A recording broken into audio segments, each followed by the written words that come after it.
Good morning, everyone. Hope everyone is having a good weekend. You know, the Elder's Manual was late, like a month or two, because it usually comes out October, and took a while to get it, and I know the other one usually comes out in April. There's usually an update in April. So we have an Elder's Manual already. 1st of April, April Fools. Just a couple of things here. You know, being a witness my entire life, are you prepared to defend your faith? And you can go back to, even jw.org in the library and defend your faith. And defend your faith. Watchtower 1959. Be ready always to make a defense. And I want to thank Atlantis and all of the other sources who have sent this information. Very much appreciated. 1965 Watchtower, can you defend your faith? And we were always taught, you need to make a reply to those, asking about your faith, and the hope in you. 1998 Watchtower, defending our faith. Sanctify the Christ as Lord in your hearts, always ready to make a defense before everyone that demands of you a reason for the hope in you. 1 Peter 3:15. So, even this is in the Bible. Be ready to make a defense. Be ready to make a defense.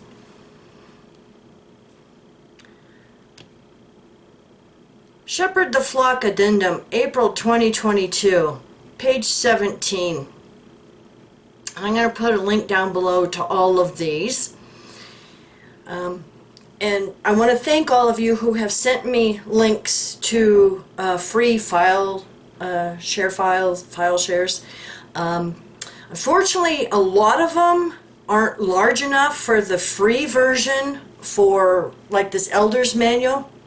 It's over the allotted amount for the free one, but I will have a link down below to this.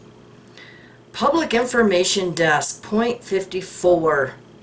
It's talking about the Public Information Desk that handles communication with news media, academic institutions, and government agencies. The PID is available to assist all congregations in the U.S. branch territory, especially during times of crisis or when significant events are reported by media organizations. And it's interesting that we can't get the media to report on, mostly for this Watchtower organization hiding, their CSA problem. Here in New Mexico, I know of 3 cases. New Mexico is a mandatory reporting state, and I know of 3 cases in this state where it was not reported to the police. And you contact the media, local media in Albuquerque, and they won't even respond. So, yeah. But anyway, here in the middle of the paragraph, this is the part I want to mention.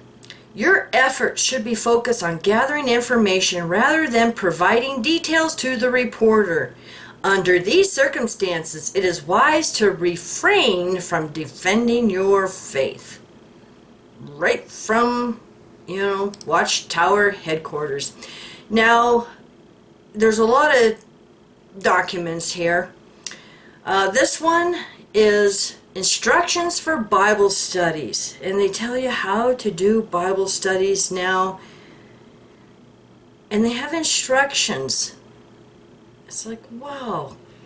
We didn't have a form instructions back, when we were J-dubs. Alright, now this one here is addendum to Shepherd the Flock of God. Some changes they have made, and they're telling the elders to write it in your personal copy. Congregation file retention, and they have a list, confidential sealed envelopes, If needed, the secretary may open a sealed envelope in connection with the annual review of the congregation file. Any record that involves an accusation of CSA should be retained in a sealed envelope with the words "Do Not Destroy" written on the front and should be placed in the confidential file. Going down here to page 8, field ministry video recording doorbells. Most of them are called Ring. When the minute you push the doorbell, it starts recording. Do not speak or show videos through these devices unless you have confirmed that someone is listening. Giving a presentation in the hope that it will be recorded and watched or listened to at a later time has led to irritation on the part of householders. Additionally, we should use discernment in our personal conversations while at the door. Keeping in mind that our conversation may be overheard, recorded, and even posted on social media. Oh yeah, these are getting recorded. Just like some PMOs who are trying to fade and elders show up. Even those have been recorded and put on YouTube. No trespassing signs at multi-unit dwellings. No trespassing signs placed at the entrances to multi-unit dwellings may be viewed differently than no trespassing signs posted at individual dwellings. With that in mind, publishers may preach in subdivisions, apartment complexes, and properties with multi-unit dwellings if they have not experienced difficulties with the management or the authorities, even if there is a sign posted at the entrance. Interesting, because we were always told don't go on no trespassing because that means the owner of the property doesn't want you there and you can be fined. Make sure your signs outside are up to their standards. Preventative maintenance program, security at Kingdom Halls, a lot here. All right, now the announcement and reminders for April. For elders, they have instructions here how to view the Pursue Peace 2022 convention for this summer. It's going to be available on JW Broadcasting starting June 27th.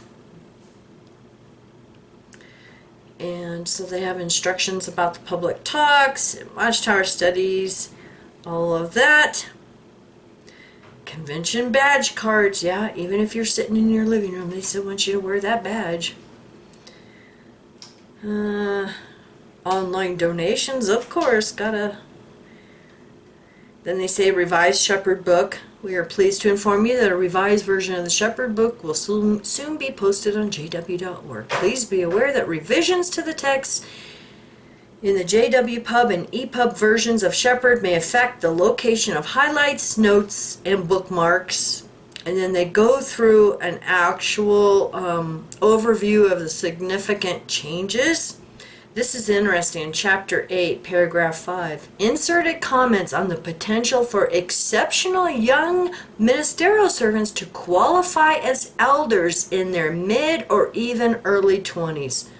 Oh my God, this goes right along with the kids saying prayer. An elder a young person qualifying as elders in their mid or even early 20s? Oh, good Lord, can you imagine if an older, let's say, sister goes and, commits a sin and she's hauled in the back room? Can you imagine giving intimate details of, personal matters before a 20-year-old? Oh my God, this is just becoming insane. I mean, doesn't the Bible say the older men and the qualifications of an elder? Make sure, they're firm in the faith and, all of this. How can a 20-year-old possibly fit those qualifications? This is just beyond words. So what now? Our ministerial servants are going to be appointed when they're, 12? This is crazy. This is crazy. So anyway, I will put the link down below to all of these, and thank you for watching, and you all have a wonderful week. Bye.